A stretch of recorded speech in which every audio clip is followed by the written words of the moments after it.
Morning students. जो आज की हमारी वर्कशीट 61 है, उसमें एक नया चैप्टर स्टार्ट हो रहा है मैग्नेटिक अफेक्ट का।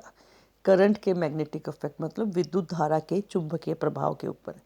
तो आप सब ने अपने चारों तरफ कभी ना कभी लाइफ में चुंबक से देखा होगा या खेला होगा। अलमीरास के अंदर, फ्रिज के अंदर, या अपने अपने कबर्ड में, कहीं ना कहीं कबर्ड मैग्नेट को यूज किया होगा और बच्चे उससे खेलते भी हैं।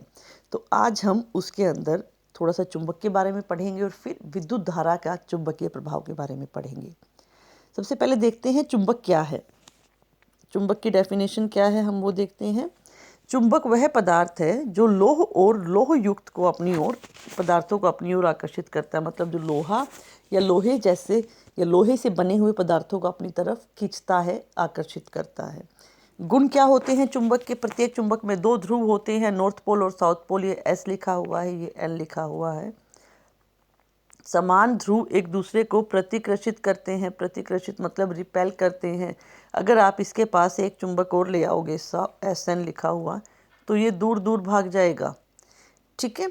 और दूसरा इसका उल्टा असमान ध्रुव। असमान ध्रुव मतलब मैं इन ध्रुव को पलट दूँ, यहाँ पर एन ले आऊँ, यहाँ पर साउथ ले आऊँ, तो ये एक दूसरे की तरफ आकर्षित होंगे। और अगर हम स्वतंत्र रूप से धागा बांधकर एक चुंबक को लटकाते हैं तो हमेशा वो उत्तरी ध्रुव की ओर संकेत करता है। चुंबक जो होता है स्वतंत्र रूप से लटका हुआ हमेशा उत्तरी ध्रुव की तरफ संकेत करता है और ये लगभग उत्तर दक्षिण दिशा में ही रुकती हैं। चुंबकीय क्षेत्र। क्षेत्र मतलब वह एरिया जहाँ तक चुंबक का अपना असर होता है। मतलब चुंबक के चारों ओर का वह क्षेत्र जिसमें चुंबक के बल का संसूचन किया जा सकता है। इन्फ्लुएंस जो होता है मैग्नेट का, वह क्या कहलाता है? चुंबकीय क्षेत्र कहलाता है। और इसको नापते कैसे हैं? टेस्ला से नापते हैं। टेस्ला साइंटिस्ट थे जिन्होंने इसके बारे में डिस्कवरी की थी, तो उन्हीं के नाम पर इसका नाम रखा गया है, टेस्ला। और देखते कैसे हैं चुंबकीय क्षेत्र को? दिक् सूचक की सहायता से समझा जा सकता है कि कहाँ तक चुंबक का असर है। इसके लिए हम एक एक्टिविटी भी करेंगे, आपको प्रैक्टिकल में दिखाया जाएगा। जो ये कंपास है, दिक् सूचक है, उसके अंदर एक इस तरह से ना, ऐसे अगर मान लीजिए छोटा कंपास है, एक सुई होती है घड़ी की तरह, जो हमेशा नॉर्थ साउथ की दिशा में ही, जब उसको फ्रीली छोड़ते हैं तो वो नॉर्थ साउथ की दिशा में ही रेस्ट करती है, स्वतंत्र लटकी हुई छड़ चुंबक के समान होती है। चलिए अब हम देखते हैं चुंबकीय क्षेत्र रेखाओं के गुण क्या हैं। हमेशा ये जो चुंबक है, अगर ये एक चुंबक है आपका, तो यहाँ पे मान लीजिए इस चुंबक का जो इन्फ्लुएंस है ना, वो कहाँ तक है? मतलब इसका ये इस तरह इन्फ्लुएंस है, या मैं यहाँ से दिखाती हूँ। यहाँ तक ये चुंबक चीज़ों को आकर्षित करते हैं। अगर यहाँ तक मैंने लोहा डाला तो हम क्या करेंगे इसको समझने के लिए, इस एक्टिविटी को करने के लिए? मैग्नेटिक पाउडर आता है, जो लोहे का क्रश करके पाउडर बनाया जाता है, आयरन पाउडर। उसको जब हम यहाँ पर डालते हैं तो एक पैटर्न फॉलो करते हैं। ये इस तरह से देखिए, कोनों पे ज़्यादा चिपक जाता है और ऐसे ऐसे लाइंस बनती हैं, जिससे हमने स्टडी किया उन लाइंस को। तो क्या पैटर्न स्टडी किया कि वो नॉर्थ से निकलती हैं और साउथ की तरफ जाती हैं हमेशा। पहला पॉइंट हो गया। ध्रुव से, उत्तरी ध्रुव से प्रकट होती है और दक्षिणी ध्रुव में विलीन हो जाती हैं। एक बंद वक्र है, क्लोज्ड कर्व है, ये खुली हुई नहीं होती है कहीं से भी, ये क्लोज्ड कर्व होती है।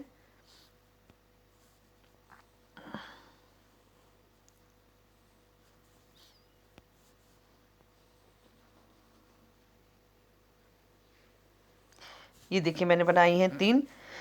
और दूसरा ये क्या है? चुंबकीय क्षेत्र, प्रबल चुंबकीय क्षेत्रों में रेखा, जो स्ट्रोंग मैग्नेट होगा उनकी रेखाएं बहुत पास पास होंगी और बाकी की रेखाएं दूर दूर होंगी। क्षेत्र रेखाएं कहीं भी एक दूसरे को नहीं काटती, कभी भी कितना भी पास होके निकल जाएंगी पर एक दूसरे को कट नहीं करेंगी। मतलब ऐसे नहीं बनेगी कोई भी रेखा, कभी भी कट नहीं करेंगी। और इसका मतलब क्या है कि दो दिशाओं की ओर संकेत, ऐसा हो ही नहीं सकता। अगर कट कर दें, पूछा जाता है आपसे कि क्यों नहीं करेंगे, आपने बोल तो दिया नहीं करेंगी, क्योंकि अगर कट करके उसको दिक् सूचक पे देखेंगे तो उसकी सुई दो दिशाओं की ओर संकेत करेगी, जो संभव नहीं है। एक दिशा यहाँ और इसको काटने वाले की एक दिशा यहाँ, ऐसा नहीं हो सकता। एक ही उसमें दो दिशाएं चुंबक के भीतर चुंबकीय क्षेत्र रेखाओं की दिशा उसके दक्षिण ध्रुव से उत्तरी ध्रुव की ओर होती है। इनकी अगर मैं दिशा बनाती हूँ तो वो हमेशा क्या होगी, नॉर्थ टू साउथ होती है आपकी। ये जाती है नॉर्थ टू साउथ और चुंबकीय क्षेत्र की रेखाएं क्या होंगी, साउथ टू नॉर्थ होंगी। और हमेशा ये किनारों के पास निकट होती हैं। यहाँ पर ये ज़्यादा पास पास होती हैं और बीच में ये दूर होनी स्टार्ट हो जाती हैं। ये किसने किया था स्टडी, 1 मार्क्स में आप नोट कर लीजिए। हंस क्रिश्चियन ओस्ट्रिड पहले व्यक्ति थे जिसने इस विद्युत धारा के बारे में पता लगाया था। इसीलिए इसको ओस्ट्रिड एक्टिविटी रूल भी कहा जाता है, ओस्ट्रिड एक्टिविटीज भी कही जाती हैं।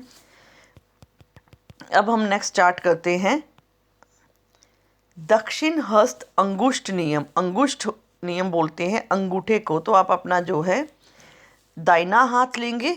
दाहिना हाथ जब आप लेंगे तो क्या बनेगा, आप उसकी एक शेप बनाइए। कैसी शेप बनाएंगे, ये अंगूठा है यहाँ पर, इसको मेन हमने माना। इस तरह से आप हाथों को फोल्ड कर लेंगे और अंगूठे की दिशा जो होगी, इसमें आपका जो अंगूठा है वो विद्युत धारा की दिशा दिखाता है।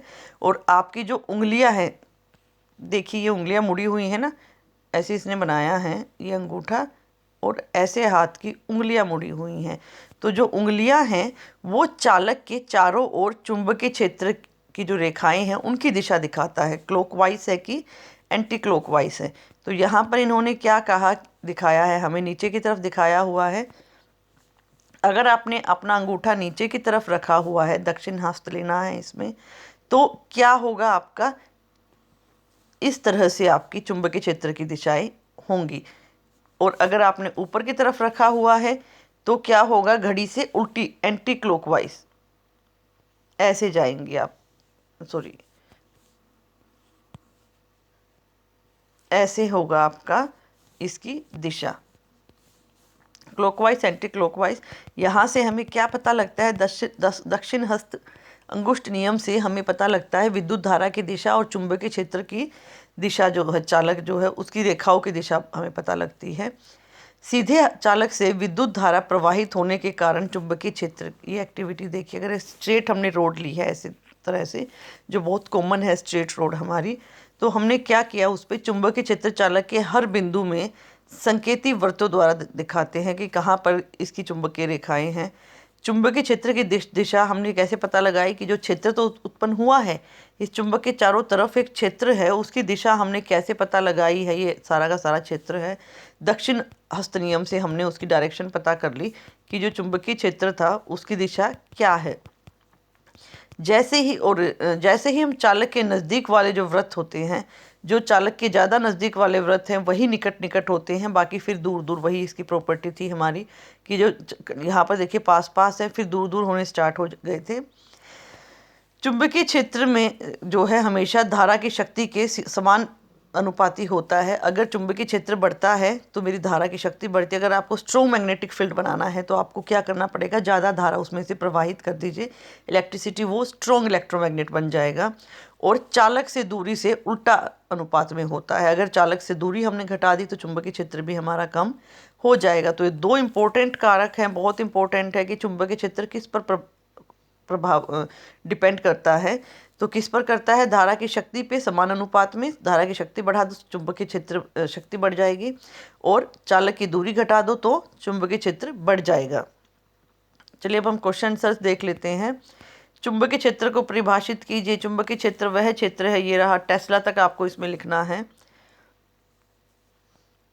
किसी क्षण चुंबक के चारों ओर क्षेत्र रेखाएं दिखाइए, क्षेत्र रेखाएं आपको क्षण चुंबक के चारों ओर दिखानी है।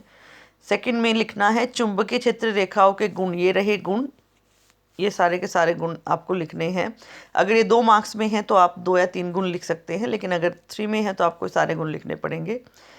चुंबकीय क्षेत्र रेखा एक दूसरे को प्रतिच्छेद क्यों नहीं करती, ये रहा 4th पॉइंट आपको लिखना है। 4th क्वेश्चन है दक्षिण हस्त अंगुष्ठ नियम, ये रहा दक्षिण हस्त अंगुष्ठ नियम, ये सारा विद डायग्राम आपको बनाना है।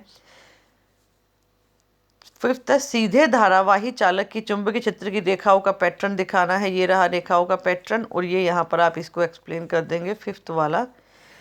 आई होप आपको ये वीडियो समझ में आई होगी। Thank you.